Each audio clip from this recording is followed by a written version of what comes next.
In a historic move, the House of Representatives approves the proposed Bangsamoro Basic Law or BBL Wednesday, voting 227 to 11 to 2. Lawmakers approved the still unnumbered bill that contains the amendments lawmakers wanted to make after holding 3 all-members caucuses in the past 2 weeks.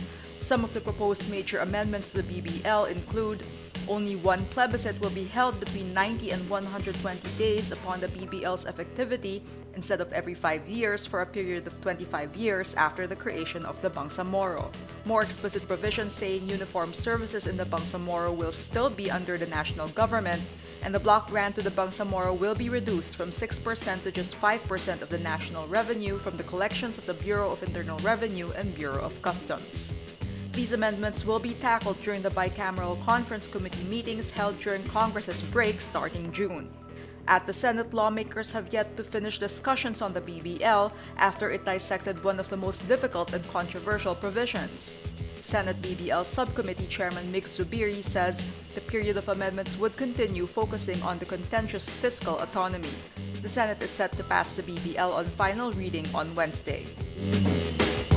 For the first time in months, the Philippines quietly files a note verbale or diplomatic note against China over incidents in the West Philippine Sea or the South China Sea. At least 3 sources say the Philippines handed this note verbale to China on Saturday, May 26. Insiders said the note verbale includes the installation of missiles in the Spratlys and the alleged harassment of a Philippine Navy rubber boat by a Chinese Navy chopper while resupplying troops on Ayungin Shoal on May 11. The Philippines refuses to publicize its diplomatic protests against China and prefers quiet talks with Beijing.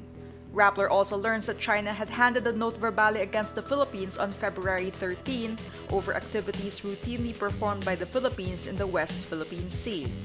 China, too, did not publicize this diplomatic note.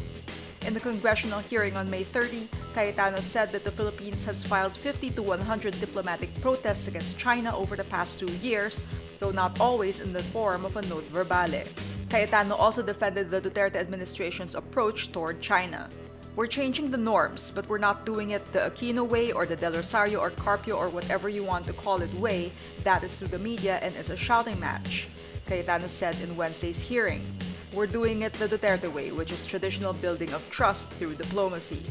Magdalo Representative Gary Alejano criticized Cayetano's stance on diplomatic protests. Secretary Cayetano speaks as if he is not receiving verified information on various cases of harassment by Chinese forces against our own troops and fishermen. Days away from a historic summit with North Korean leader Kim Jong-un, U.S. President Donald Trump meets another famous Kim, reality TV star Kim Kardashian, to discuss prison reform and sentencing. Kardashian was expected to meet aide Jared Kushner, who spearheads White House efforts at criminal justice reform. In the end, she met with Trump. Trump tweeted, "Great meeting with @Kim Kardashian today, talked about prison reform and sentencing."